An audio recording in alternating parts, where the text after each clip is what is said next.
special episode of Where Are They Now? Proudly sponsored by the Pulse of Polynesia. This series brings together the Leone High School alumni class of 1995, giving us a chance to reconnect, share updates, and celebrate the paths we've taken since our days in American Samoa. Joining us tonight, I am Leaso Filoeli, live from Katy, Texas.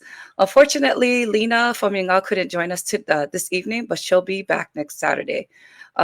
Producers, we have Eileen Tiomalu and Fuifui Pitello, who is keeping an eye on the comments, so don't hesitate to drop a message or questions. Now, in the hot seat, joining us from Utah, our beautiful sister, Sanah Olive Purcell. Hi, everyone. A special wha'afetai to Sana for a generous donation that keeps Pulse of Polynesia running. If you'd like to contribute, donate. Donation details can be found in the description below. So, without further ado, let's get it started. Sana! Yay! Hello, class of 95. Woo woo! How are you, Sana? How have you been? I'm good. I'm actually freezing in Utah, but we're good. What Nevertheless, is we're good. what is the temperature right now? Because it seems like we're having some kind of crazy cold front coming through. Yep. We're in the 20s right now. We've been waiting for snow for a little bit during Oh, Christmas break, but we didn't get it. And now it's delayed until January. And here we are. towards But the end. yes, yes. Wow. But we're excited for the snow. We don't want to get any wildfires this year, and so we'll take Yeah. it. Was it like this last year for you guys up in Utah? You know what? We did get a little bit of moisture last year, and we were fortunate enough to get consistent rain throughout, the winter season as well, and early on in the year. But it's kind of a sporadic thing where one year it's actually very consistent with moisture, and then the next year, yeah, they must admit. So we'll take what we can get. Right. It's crazy because last time I was up in Utah was 1997, I believe. Ooh, you're due for another visit. You I, should I come. I believe so. Yes, I need to go visit. So tell us, Sana, what have you been up to after high school? um, well, before I share a little bit about what I've been up to, I just want to thank Lasso and the class of '95 for actually inviting me back on as a guest speaker here, or as a guest host, whatever.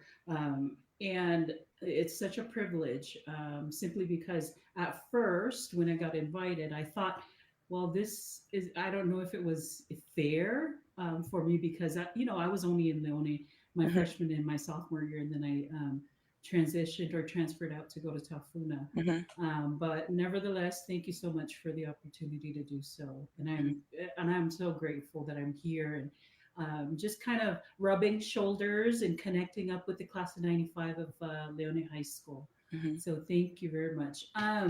Just a little background of what I've been up to. I actually moved from Samoa back in 2001. Mhm. I was still on island after a little bit after I graduated from high school. I thought I was going to stay on island, but as things happen in my life, I thought, okay, maybe the island was way too small for me, and it was time for me to just leave the island altogether. Mhm. And so Utah was a place, and I never looked back, and it's been 24 years Wow. since. So this is my new home, away from my island life. Where in Utah are you residing at? I am in Saratoga Springs, Utah. So I'm in Utah County. We're about a couple of miles away. I would say about 35 miles away from the main city, Salt Lake Mhm, City. So not too far. If we're going by freeway, it's just, I would always call it just down the street, like in Samoa. Everything is mhm. just down the street. There's really no way to gauge. Okay, what's the correct address? Say fale sama sama fula elele. Pasta Falesao, Lupupompe. Pasama Pope, you know? And so that's basically how I describe it. My navigation skills are the worst here. And so my kids would always tease me about, Mom, you really need to get that island mentality out of your brain. So, So speaking about that with the changes, I always ask everybody who leaves the island, was it a culture shock for you leaving the oh, islands into a whole new different world? trust, it was for me because I've never been to America. The entire time I was in high school, my entire life, I've spent my entire life on the island. I've only been to Hawaii, but beyond that, it was just the main, Samoa, Mhm. Western Samoa, and then Hawaii and back. And when I got here in 2001, it was an entire culture shock, like not just a small shock. I was like, oh my gosh, what am I doing here? But immigrating or migrating here for me meant it was a whole lifestyle change. It was something so different, something that was out of my comfort zone. And I wanted to do that. I wanted to do just that, was to get out of my comfort zone, just to be uncomfortable so that I'll know what's out there. And Mhm. so here So we are 24 years later. right. And so, the other question I wanted to ask in regards to coming out to a whole new different world, um, we always have like that connection to different parts, right? Who was it in Utah, and what made you decide to go to Utah? What family member, cousins, friends? That's a really funny story. And I hope that my family members that are actually watching the podcast right now will not, take offense. Um, there was a point in my life when I was in Samoa. I actually um, was going through some challenges as far as childbirthing. My second child was she came out as a stillbirth as well, a stillborn as well. And so part of the move to the United States was because of medical reasons for me. I wanted to, to start a family, but I was unable to because of the consistent challenges that I was having to face and encounter all the time. I mean, both times with my two pregnancies. And with that, just one day out of the blue, I sat down and told my dad, "Hey, I want to go to America." And he's like, "Which part of America?" And I'm like, "I don't know. I see it in the magazines all the time, the church magazines all the time. So maybe I'll just go to Utah." Mhm. Um, Fortunately for me, there was an aunt of ours that lived here in Provo. But unfortunately, I only stayed with her for one day before I moved out on my own and never looked back. And so it was just one of those things. It was a migration to a whole new world, but at the same time, I was exploring on my own. I didn't want to live with families. I didn't want to have to burden anybody in watching over me, and I didn't want to be indebted to anybody else. And so I just kind of stayed there just to appease my dad at the moment because he was expecting that. And then the next day, I just left, and here we are, 24 years later, still on my own. So, Sana, I know it's really hard when a lot of our family members want us to, especially as the oldest, to follow a certain path. Um, that decision that you made, I'm sure, felt very empowering for you to make that path set out for yourself. Do you think, um, and I know you made the right choice to follow that lead. Um, Looking back, do you think that it was something that should have been done earlier, that you wish you could have done earlier, or do you think it was something that was planned in your path? You know, a lot of times we we kind of hold back on a lot of moments in our lives where we ask ourselves, "Oh, should I take the risk? Should I Mm, jump into it?" And then at other times, we're held back by other external factors. Say, for example, our loyalty to our families, the service that we want to offer to our families, and things like that. And that was it for me. For a moment there, I felt it was my duty as the oldest daughter in the family to stay back and help my parents. And with that, there came other challenges on top of that. My mom and I didn't see eye to eye on a lot of things within the mhm. home itself. And so that caused friction with her and my relationship for maybe a number of years. And now that I look back, I knew at some point I was going to like venture out on my own and really kind of make that move or take that risk of leaving the island. But I didn't know, it wasn't even planned. It was just a spur of the moment, and then everything just kind of fell right into place with my daughter, passing away. And then all of a sudden I'm like, okay, maybe this is my opportunity, maybe this is the chance that I needed, or the boost that I needed to get out there and just do it. Don't have any regrets, and just take the lessons that you've learned with your relationship and with your family dynamics and things like that, and just go. Whatever becomes of where you're going and your journey there, it's all on you. And so I'm grateful now, 24 years later, that I've actually done that. But I I kind of wish that I did it at an earlier stage in my life. But there were other factors that kind of played into that. And I'm like, okay, well, it is what it is. And, things happen for a reason. And it was the right time, and just kind of the right moment. And I was in the right state of mind as well. Sana, do you think at that time people look at us, in a different light that don't know us very well? Do you think that what is it about Sana that people don't know? You know, what is it about Sana? I hope as some of our classmates are looking, some of the things that I still to this day that I'm still struggling with is some memories. As I'm a little bit older now, and I want to say a little bit more wiser in the decisions that I'm making. I'm kind of reflecting back on the many moments in my life with all of our classmates, and as I'm going through them, I'm wondering, was I ever mean to anybody?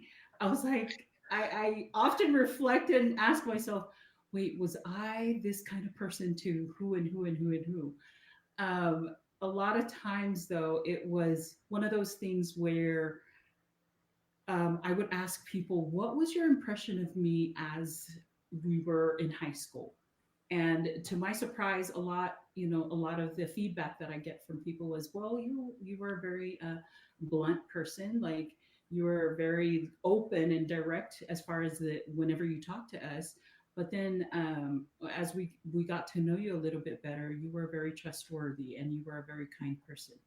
And so underneath all that, la vale and just kind of like, yeah, attitude back in the days, a lot of the maybe I want to say about 90% of the time, a lot of the people would say, you're very kind, and that's something that you still have with you till this day. And so I hope, as we are continuing to like resurface all these memories about who I was then and who I am now, that we'll be able to continue that connection of, being kind, and being the person that I was back then and still is right now in a positive light. Mhm.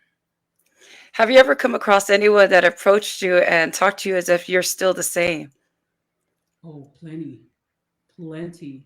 Um, I don't know. During my sophomore year, my best friend, Tofu. I don't know if you remember Tofu. Yes, I remember so. Tofu and Loi and I Yes. left to go to Samwana.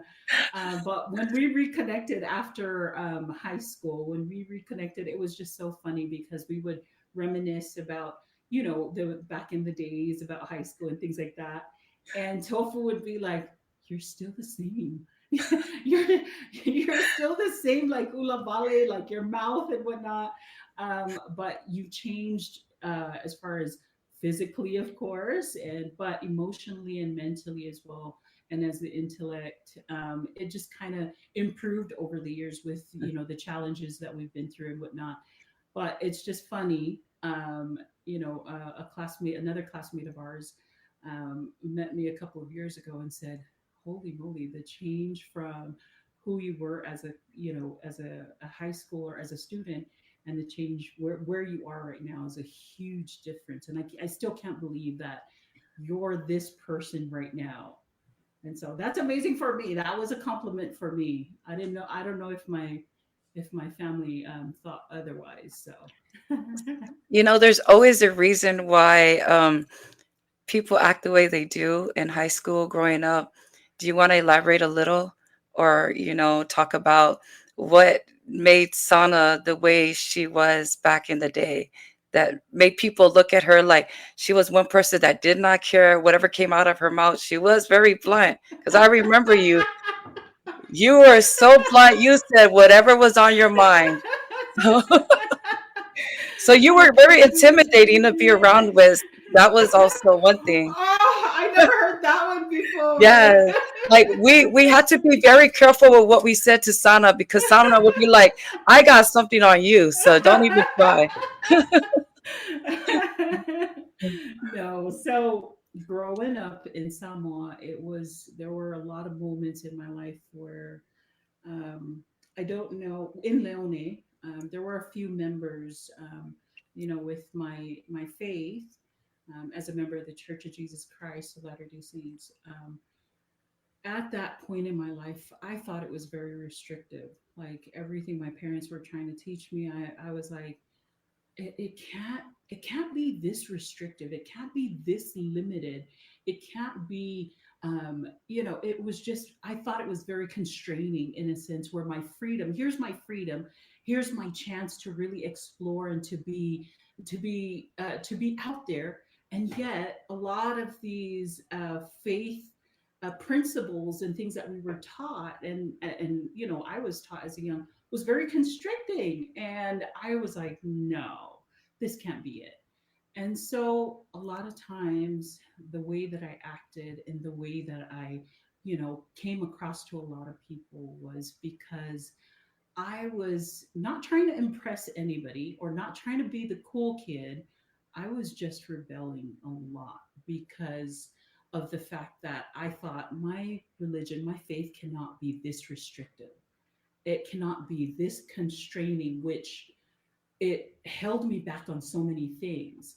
However, as I look back on those moments of my life and the way that I was, and now having a better understanding of how restrictive it was. I thought at the moment it was restrictive.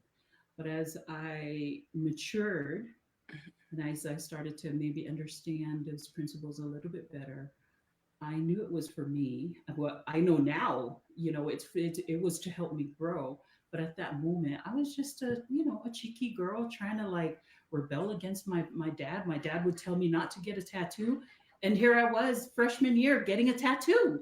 My dad would tell. Yeah, how did you get that tattoo without being?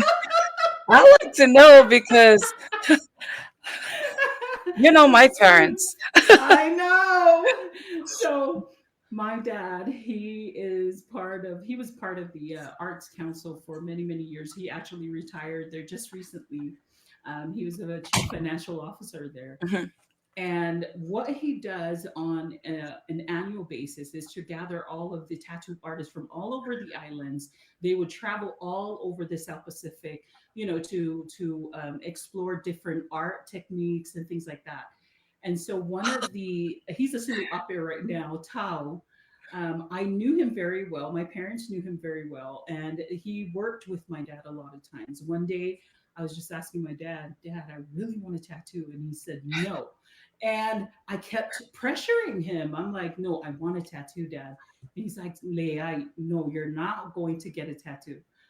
Um, One day, I just decided, well, I don't care. I'm just going to go get a tattoo. I went to Tao, and Tao asked me, "Did you ask your dad?" I'm like, "Well, screw that. I'm just going to get a tattoo. Please give me a tattoo." He gave me a tattoo. Sure enough, I got home that day. Oh, I got another tattoo. I got a sasa after that. And I said, well, you know what? It was easier for me to ask for forgiveness after and then just do the deed. And so, Yeah. since then I'm like, okay, I'm not gonna get any more tattoos. And it was just one of those things. Sana, I'm gonna bring up something that memory from back in the day. You did miss school for 2 weeks at one point because you got another test. Let me tell you, Sana got a tattoo on her eyes. because in Samoa, you got everybody with Google eyes. Oh, Everyone's got like, oh goodness. everyone's like a ninja back home. Everybody had a Ring camera, a Google Nest camera on their doorstep, Yes, we didn't. and We didn't need the oh technology. no, We had it right we already here. had it. We already had it. Everybody was talking. So before I had a I had a boyfriend during my sophomore year. He was a senior at the time. He's a good friend, and his wife right now is a very good friend as well. Give me 1 second, sis. Um, I got home that day, and oh boy, my mom. She didn't wait for me to answer. She just went straight for it.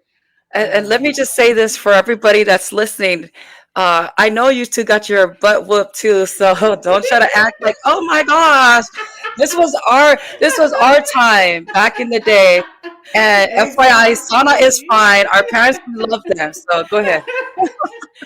So my mom, she didn't even wait for me to like tell her what happened, Or who and told her? or who told her. She just went right for it. She gave me a black eye, and then afterwards she asked me what had happened. I'm like, my boyfriend just gave me a kiss so I can come home, so I can get on the bus and come home. That was what it is. There was no smooching. There was no this and that. And mind you, at the time, I was thinking, wow, I mean, is this what we have deduced our lives to? Like every single movement is being watched by everybody, and it was just a really sad thing for me to realize at that moment because I didn't care, what other people were doing. I really didn't care. That was their business. But to have my business all the time, every movement, be reported back to my parents was something else that I still to this day cannot get over. And it's really tough, Sana, because like in our culture, I feel like it's not really the culture. I don't know if it's just something that's been Passed on. passed on, and a lot of it has to do with the image, right? And so I wonder too, like, our parents just doesn't want that name, the That family name. reputation. Yes. And They're all about, back in the days.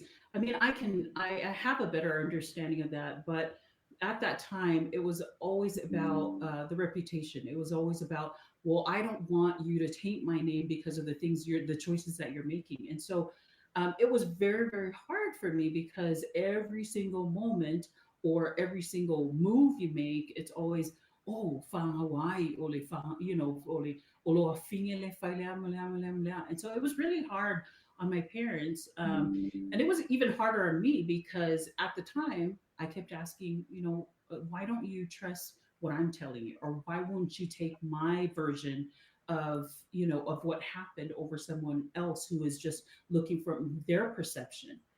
And, it was just one of those things that it was a growing I want to say it was a growing, phase in both my relationship with my parents and my relationship with myself, because I have come to understand that a lot of times this generational, understanding, it was very limited to a scope of where this is all our parents understood. They didn't understand anything outside of that. And so I've had to learn over the years, and as a parent myself, I've had to learn to really understand that and to forgive my parents for the limited scope or the limited understanding that they've had as well. But I'm pretty sure that my parents weren't the only ones, because I'm pretty sure that all of our parents in Samoa at the yes, time were actually dealing with the same thing too. yes. It's really hard because it's not like here in America where you're in different counties, and but there's huge. You were talking about thousands to millions, and you're talking about Samoa. It's a small island, Small island. and you didn't need no social media. Nope. The words came to Nope. our parents right before you got out. E che lei o col fale vuole I saw. Oh my lale, lale que pasi from Congo. Oh my gosh, no kidding. but that was life in Samoa. And so, as we matured from that, and as we come to like really understand that it was because of the limited scope, the limited understanding, and maybe just Mm. within the close proximity of everybody knowing everybody, there wasn't really a growth opportunity for everybody to just kind of mind your own business, you know? In a way, it's kind of good too to know like what's going on, right? But not to a point where did you not know what it was going to cause to a Right, child traumatically right, and the right. damages? Because I felt like for you, you were very creative and outgoing, very outspoken, right? Can you imagine? Did you ever felt like now looking back that you lost somewhat of an identity because of that? Because of that, exactly. And a lot of times it was because um ele ese opportunity for that connection between me and my parents, and then between me and others as well. It was more of a very constrictive environment. And so really kind of being, when you're not normal, in a sense, you're considered fiapoco, or you're considered well overko kiki, or things like that, and that's kind of like, am I really kokalekiki? Am I really fiapoco? You're given all these negative, like, I wouldn't say affirmations, but just kind of negative feedback or negative criticism, to a point where you start believing it, Yes. you for a minute. The last podcast we had was with Sivai Law, and she mentioned how um, it, it got to the point where she had to really be upfront. You don't have to be disrespectful. You don't. You just have to be upfront. But I think like our parents' generation, what like you say, if you were to say something that was upfront Right. in a very respectful manner, you're kokalaikiki, fio Feel poco. poco. And Yeah. so, how do you think that is right now with you? If you were to talk, like talking with your parents, do you think some things that are old school have not been able to go under the surface and it's still out there that cannot be changed? Something that I've actually learned over the years of like navigating my relationship with my parents was, it was a lot of trial and error. It was a lot of coming to Jesus moments Yes. where, I'm like, Mom, if you really want a relationship with me and my kids and my family, we need to overcome this. Or, Dad, in order for us to be connecting on so many levels, we need to have this open communication. One of the things that I've always instilled in my relationship with my parents was an open communication, even though a lot of times, I received criticism like that, or I was too outspoken, or I was too like curious about everything. I understand now what he was talking about, and I understood the limitations of why my parents thought that way. And so, after years and years of trial and error with them, of really nurturing and trying to foster improving our relationship, I finally realized that. Uh, they were just they were learning to Mhm. be parents, just as I was growing up. They were growing up with me, and so they didn't really have, and I tell my kids right now, we didn't come with a manual book. My parents didn't come with a manual book, so therefore their learning and their way of teaching me was because of what they were taught when they were young. And so, me being the outspoken person that I've always been, I've always had to like really come out and tell my parents, Fakali, you have to, if you really want us to continue our relationship, you have to listen to my point of view. And Yes. as much as I want to like stop you on so many levels, I'm trying to respect that boundary as well. And so, for after years and years of trying it over and over, we were finally able to, set boundaries, healthy boundaries. Because most of the time, with the way that the Fasamoa was "Aonge ikaw kala mai- aonge ifai maeso kala, aonge oso mailo nguku," or things like that, and that was, to us, it was. Do you think that because of that, the way that it was for you and your parents, right?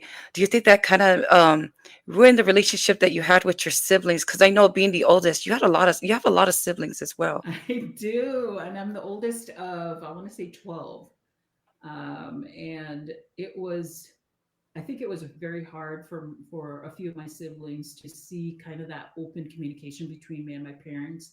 And at one point, they were seeing that, and they did tell me that maybe I was a little bit too susoko, in a sense, the fasamo of like, I think you went a little bit overboard. Mhm. In which years and years and years later, I would ask my parents, and I would talk to them about that open communication. Therefore, going back to that open communication, I would ask them if was I a little bit too sosoko, and just to build off of that understanding that we've now established. Both of my parents were like, no, you were just speaking your mind. And so understanding that, I was able to then take that and apply it to my life right now with my kids. My son is 23 and my daughter is 15, and we have an open communication. You express yourself emotionally, you express what's on your mind. You, if you're not happy, if you don't think that this should be the norm, you tell mom, you tell dad, you tell us what you're going through so that we can work through it. That was the part that I've had a lot of like trial and error with my parents. And even now that we're almost 50, I still go through it. And it's still a working relation with the parents, and it's difficult. It's a lot more difficult with the older generation than it is with me and my kids. Do you think that you coming to America made you have a different perspective in the way you grew up?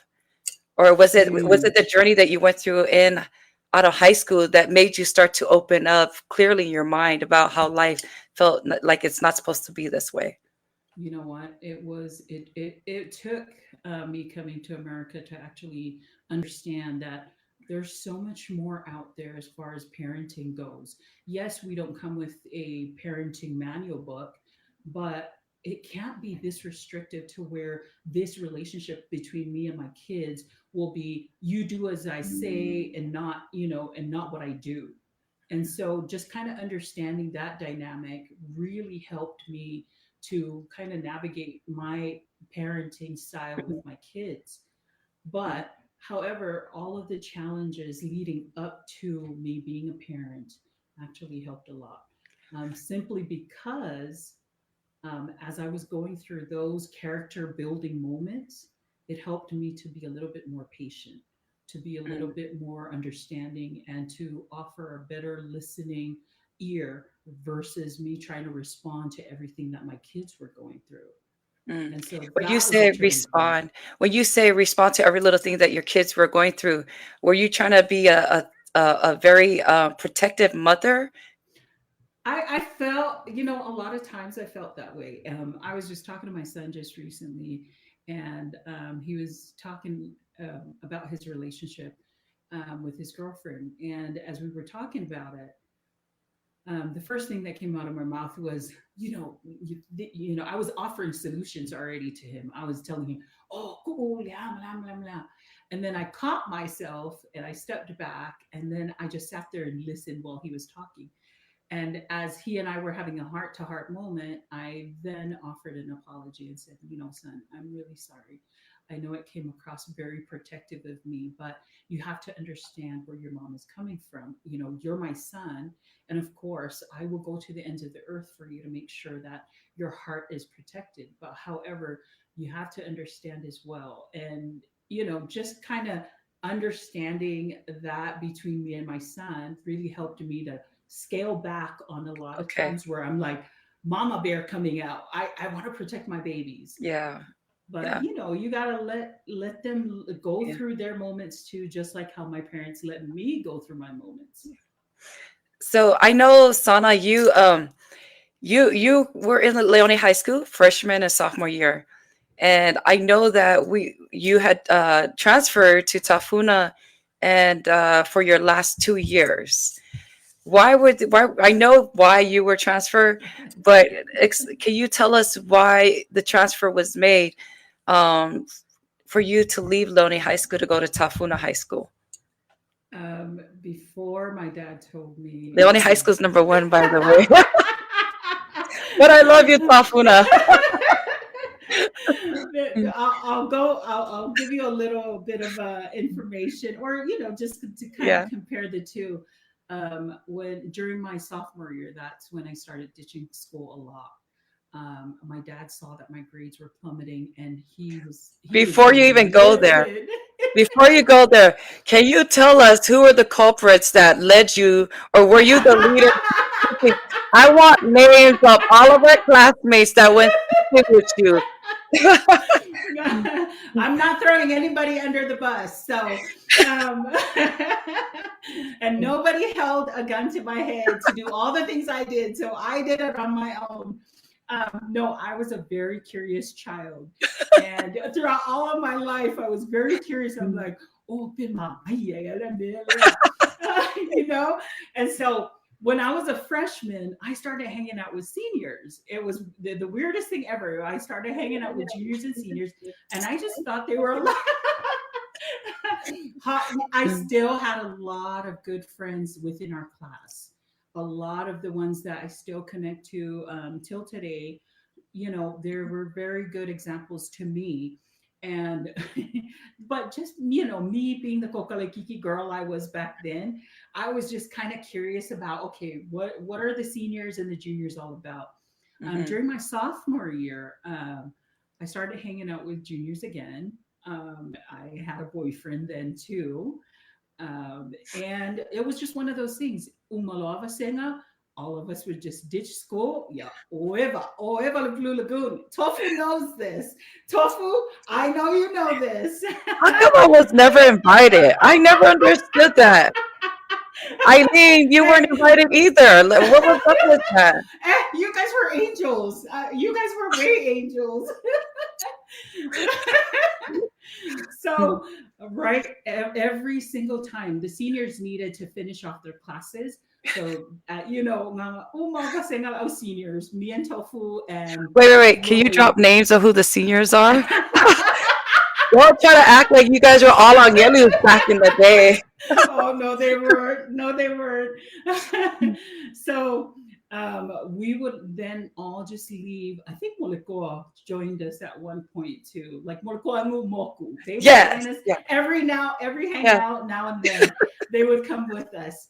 But the thing about it is at that time though, because they were seniors and they were trying to graduate, a lot of times we would just ditch and go to the Blue Lagoon, and we would just sit there for hours just talking about life.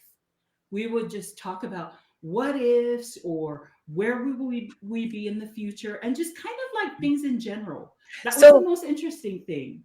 you guys, your conversation that you have there is very interesting, right? Do you think that the conversation you had at that time has already come to fruition? For a lot of us, yes. Unfortunately, I had a really good friend, New Motu's older brother Johnny. He passed away a little bit after he finished Oh. high school, and he was in the military. We were talking a lot about, okay, who are we going to marry? Just how things are in the future.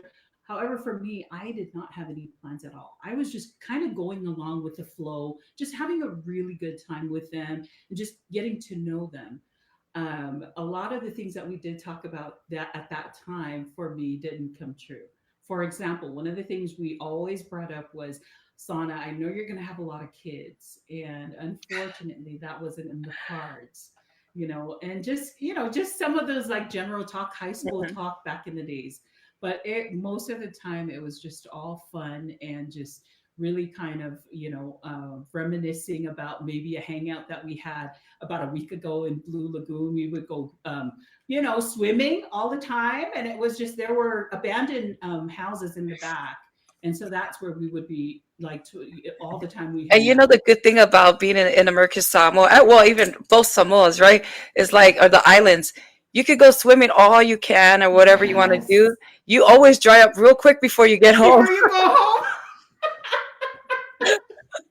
So here's the funny thing. Every single hangout we have, we would leave right after lunch. We would all be eating at the cafeteria or up at Esther's store. Do you remember Esther's store? Just across from the office. So the laundromat. Was it the Yeah. laundromat? Is that the Yeah. That's okay. Lena's store, and then the one right next to it. Yes, Yes, right by the yes, gym. Okay. yes. So we would all go there. We would all meet there sometimes, or meet at the gym, and then we will all ditch school to go to to go hang out. And then we would be swimming, or we would just be doing whatever. And then right before we know it's time to go home, okay, everybody dries up really fast. Yeah, whatever you were doing at the moment, don't do it.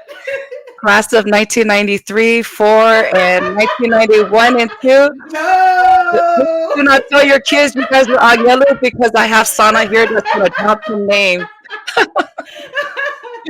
No, but they're really good friends, and a lot of them have moved on with their families and whatnot. I haven't been in touch with some of my friends from back then, except for Tofu and Loi, and then some of our classmates as well. But class of '93 and '94, they were so fun to be around. She also meant 95, so Oh, sorry. Yes, 95, class of 95. 95. So, Sana, I know, I remember this one time we were in front of Francis' class, and I think I was just coming out, and you have, I'm sure you still have a beautiful voice. You love singing Mariah Carey songs. And one of them was So Blessed. And I remember sitting there like, gosh, way better. I couldn't even hit that note. Tell us So about your song choices. I'm like, no, it was funny when Mariah first released her album Hero. mhm, There's a hero. yes. Anyways, I sang that, but I sang it in the youth. And then today, my daughter sings, but I've kind of Yay. scaled back just to kind of, put the light on her and maybe kind of help her to see if that's something that she wants to do. But the singing part, I sing for a choir in my ward. I sing for my husband, of course. But other than like busting out in the open, oh, people here will probably think I should go to the asylum or something if I do When she that. talks about Ward, let me tell you, Charles Fano, if you're listening, I know you are. Do not ghost me because I am still wanting you on this podcast, Bishop Fano. I already told him today, Bishop, get on it, get on it. So just to go back to my friends and my time at Leone, one of the things that I actually learned was a very profound moment. Was with my friend Johnny, the one that passed away, Numotu's brother. Mhm. Um, when he and I were hanging out with our group, with our friend group, something he said, there was an analogy that he would always use all the time, and it never really dawned on me the significance of what he meant at the time until like years later in my life. I was kind of oblivious to a lot of things because I was in my own world thinking, Yeah. oh, yeah, I don't want my dad to find out, or I don't want my mom to find out. But something he said, I'm going to keep this PG. He said, everybody's poop stinks. And Yes. as unconventional as that sounds, as far as like everybody's poop stinks, I didn't really understand what that meant until years and years later in my life when I started to kind of understand how people are, and just kind of how things are, and the personalities that you've encountered on a daily basis in your relationship with others, and even in our class as well. And as I look back now, some of the things that I've actually really attribute to what my friends and also my parents have always kind of embedded, or kind of like shared with me over the years, was everybody's poop stinks. I'm like, what Mhm. does that mean? And now that I've understood that a little bit better, is that everybody's on some sort of journey. We're on some sort of like we're going through so many challenges and trials in our lives that you know as you continue to navigate your life, and as you continue to go through this journey, be kind. Just be a kind person. That's all it comes down to. whether you think that you should be a more important person in the room that you're walking into or not. It's all about how you treat people. It's all about how you make people feel. So it won't kill you to be kind to another person. You never know what anybody's Yeah, going through. And I so agree. that just kind of resonated with me all this time. I'm like, huh, that's interesting that he would put it in such an unconventional analogy and Mhm. way of saying it. But when you apply it in everyday life, that's basically what it is. We have a question here for you. Um, Honolulu girl up in Hawaii is asking, given everything you've experienced in life, do you feel like you're happier now? I truly, truly, truly am. I have gone through two stillbirths. I've gone through divorce. I've gone through so many trials of my life. Just kind of leaving the islands and just kind of navigating life on its own. I married my best friend for 17 years now. I have two beautiful children. And what more can I want? I have a thriving career. I love where I'm at in life. And I'm just grateful that even though I'm not Donald Trump's daughter or anything, as far as when it comes to, the material things of the world, I can honestly say that I'm happy because I have a better understanding of what life is. And like what my friend Johnny always says, everybody's poop stinks, so be kind. Hmm. Just be a kind person. That's all it is. Sana, going back to your high school experience and everything that you've gone through in life, um, when did you start to realize this, knowing that you're a lot happier now through your journey, when did you realize like this was it? I'm at where I need to be and I'm okay. So, you know what? It took a lot of trial and error. I don't think I don't think we've actually really um I don't think there was any point in our lives where we're like, okay, wait, hold on. But as just looking back at the trials and just kind of the struggles that I've been through, and now having a better understanding of my relationship with my parents, having a better understanding of my relationship with my siblings, and some of them are, you're okay if you're setting those boundaries and it doesn't go any further and they don't want to respect that, then you're okay just kind of letting things be. It took a lot of coming to Jesus moments for Mm. me. It took a lot of, okay, do I really want to um, progress with this kind of attitude? Do I really want to progress with this type of mindset or mentality? I've had to really, sit down. I've had so many sit downs with my husband, just kind of going back and forth about what does it really mean for us to be happy? Is it in the material things that we attain in this life, or is it the degrees and the statuses and just the popularity or whatever? Do those things really matter in your life?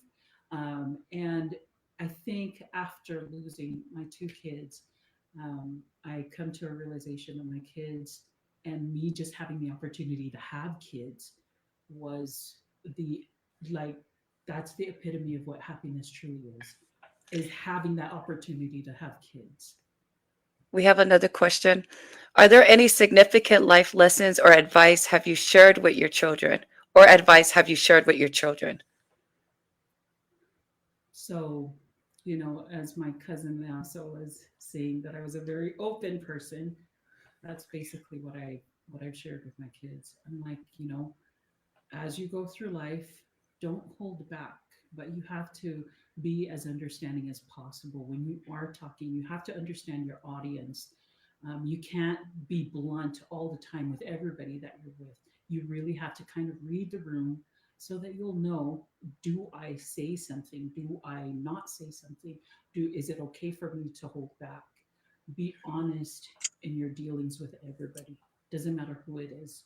And one of the life lessons that I've taught both of my kids and also I've continued to instill in my family till this day is your word is your bond. If you're going to tell somebody that you're going to do something, you do it.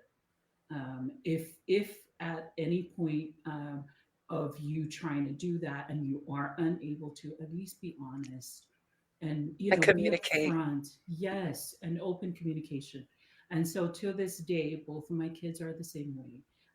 My son is actually serving in the military, in the Air Force, and he has been commended for being an outstanding airman because of the way that he communicates and the way that he conveys what's on his mind in a very respectful way. Just adding to that, because we coming from some, well, born and raised, we're taught not to speak unless we're asked to speak. Right. So it's good that we know that that's not the case, right? Coming now that we're raising our kids in America, what can you tell these students or other sanas that's out there that are, back in high school, college? What can you say to them that they can avoid the misshapes in life? Vai, Orfia poco loa. No, I'm just kidding. No, be outspoken. Continue to be your true self. Be yourself. Be the authentic you. But then also try to understand, like I said, read the room. Try to understand the audience because not every audience will require you to address them. Say, for example, you're walking into a room full of people that really don't want you to be there. You don't have to say anything. You don't have to like make it known that you're there. Just kind of respectfully, bring yourself back out of that situation.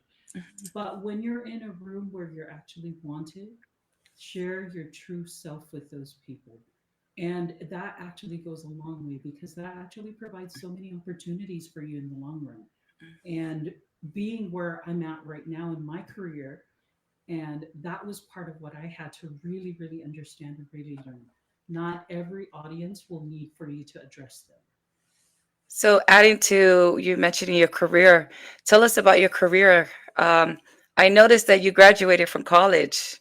Do you want to tell us a little Absolutely. bit of that? How did it get to that point? Because, being a mother, a wife, and, raising a family, what led you to going back to school and getting that education? So I know this might sound a little bit of a feminist kind of, well, but it depends on who's listening. Just don't get offense. Just don't take offense to this, okay? Before when I married my husband, I told my husband, if anything were to ever happen to you, where would I be with my kids? I don't want to depend and I don't want to rely on anybody else. And so I took myself back to school. It was funny because, Lea, so I know you're an accountant too. And being that this actually runs in our family, I was in accounting. I finished my associates in accounting. I was halfway done with my bachelor's in accounting. And then I held back and said, oh my gosh, I don't want to do this. And so I stopped halfway and I took a couple of semesters off and said, do I really want to be an accountant? And so after doing that, I found out that my passion lied elsewhere. I've always wanted to be a doctor, but then with my health conditions, it didn't allow me the opportunity to do so. And so I pursued my bachelor's or my undergrad studies in engineering and technology management. Shortly after that, I did my master's of science in engineering and technology Okay. management as well. And so it was a tough world. As you know, with technology, it's a man's world, and to really prove myself, especially because I'm a woman and I'm of Samoan, descent. So I had to really go into an executive room filled with men, and I had to prove that I'm supposed to be at that table. And with that, I've had to overcome so many internal challenges first before even getting into that field. So I'm a IT a senior project manager for a global nonprofit organization. I don't want to put the name out here, but I work with engineers on a daily basis for writing codes and things like that. And so I've come a long way, but this is just for all you girls and just the women, someone women. Yes. If you don't have a seat at that table, you make that table. You show them that you're worth it. you show them, what power, what you bring to the table. That was something I had to overcome for many, many years. Hmm. And so, but empowering our younger girls to really go out there, you are enough, you can do this, and we can get rid of that stigma that Samoa can only produce NFL players and soldiers. Nuh-uh. We have scholars. We have so many leaders that are just waiting to be, exposed to the world. We have so much more to bring to the table than just NFL players and soldiers. I mean, there's no offense to all of that. That's a career path anybody wants to take. However, we have much more to bring to the table than just that. I agree. So, speaking about the culture and our people, we have a question. Samoan cultures places a lot of value on respect and following traditions. What parts of Samoan culture have you made sure to pass down to your children or practice? Respect. There's just so much disrespect when it comes to, you know, I don't want to say the Western way, the Western society. One of the things that I value in within my family is it goes a long way is respect. I want to go back to reading the room. If you go into a room and that you can just feel the energy in that room, if you're not wanted there, remove yourself from there. Be in a room where people actually want you to be there. And that's been part of the biggest teachings that I've tried to instill in both of my kids is, and even to our youth. I've been involved in our young women for about 2 years since I moved into the ward I'm in right now. And that is something that I've seen with us, Samoan descent from the islands, was to try and instill that respect between, you can be outspoken, you can say what's on your mind, you can be as blunt as possible, but at least set some healthy boundaries so that you can still, at the end of the day, respect each other. Mhm. I totally agree. Thank you for sharing that. And I really do feel like a lot of especially our young women, our Samoan girls back home, and those who are in America right now trying to figure out life, Mhm. it doesn't end at Lowe's. It doesn't end at McDonald's.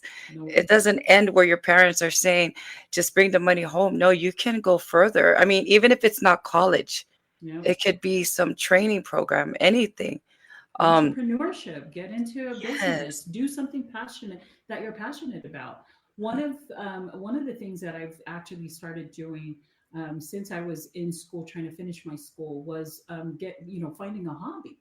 And so, with my memory and just kind of growing a little bit older, and I joke about dementia. I'm like, one of these days, my kids at maybe age 60, I'm going to have dementia and I'm not going to remember anything. But one of the things that I started getting into was doing like a side hobby. And so I got into photography and I just started doing that just for my kids. I really like to just taking pictures of them on a daily basis and whatnot.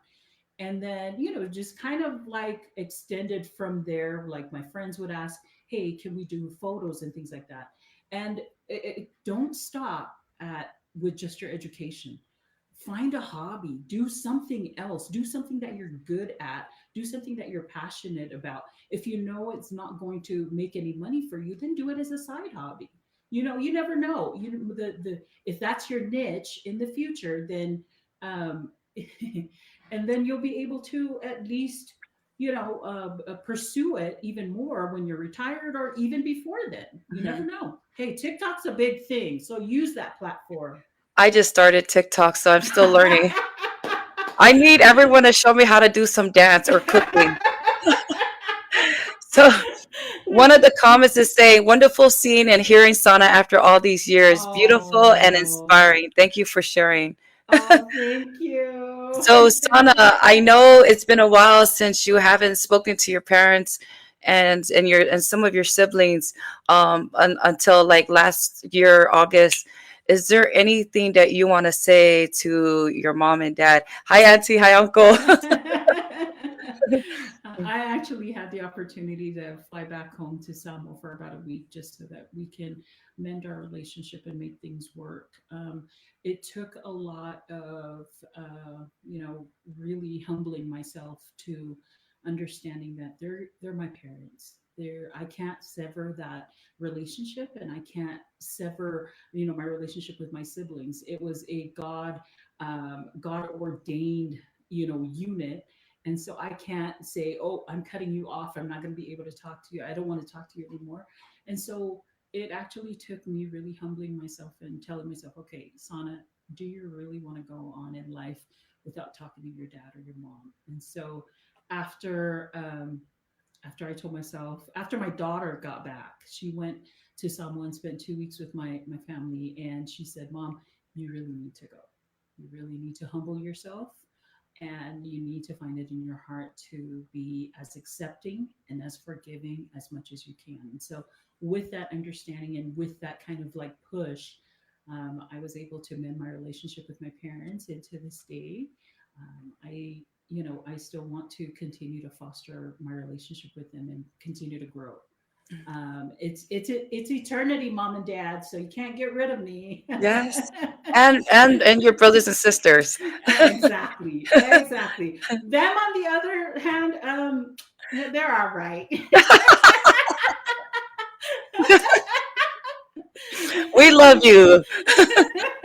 So we have another question. What personal sacrifice have you made throughout your life? The personal sacrifices. I don't believe I have. I've made a lot of sacrifices as far as, I just foregoed a lot of things that I wanted to do right away, because there were other factors that kind of played into that. And so I kind of put them off for a little bit, but I didn't sacrifice them. For example, when I moved to America, it was mainly for medical reasons. I left my job in Samoa. I was working as a saleswoman for Aska Motors, the Toyota place right out of high school. One of the things that I learned there was, resilience. Don't stop. Don't give up because you've hit a roadblock. Keep going. And so I don't believe I can't think of any sacrifices that I've made as far as like I've kind of shifted my focus Mhm. just so that I can take another path, but there weren't a lot of sacrifices. It was more of opportunities and shifting of your focus. So the other question is, what advice would you give to the next generation of female leaders? Man, we need a lot of them. I'm honestly telling you, your past does not dictate who you are right now and does not define who you are right now. You're the ones that are going to take this generation even further. But before you can do that, you really need to humble yourself and really understand what is it, what are you in it for? Like, are you really wanting to make a change? Are you really trying to inspire the younger generation to really do this for their posterity and for the generations to come? Or are you in it for the fame and popularity? Because if you're in it for the wrong reason, sister, I feel for you. But if you're in it to inspire the younger generation, you will go down in history because these people will remember how you made them feel, not what you're known for. So we do need a lot of female leaders. They bring a lot to the table. Another question, what is the biggest or most common misperception people have of you? Cause what was it you said about me Oh, again? well, That I was intimidating. yeah.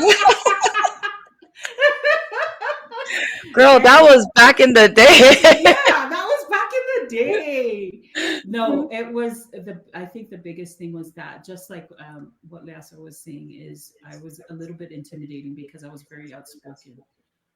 But as people got to know me, I still have friends to this day that are still my best friends because of how we are in our relationship. And they know me inside and out, and they know that I'm not out there trying to be this, it girl or whatever. I'm truly there. I truly care for the people that are in my life. And I truly um feel I have like this.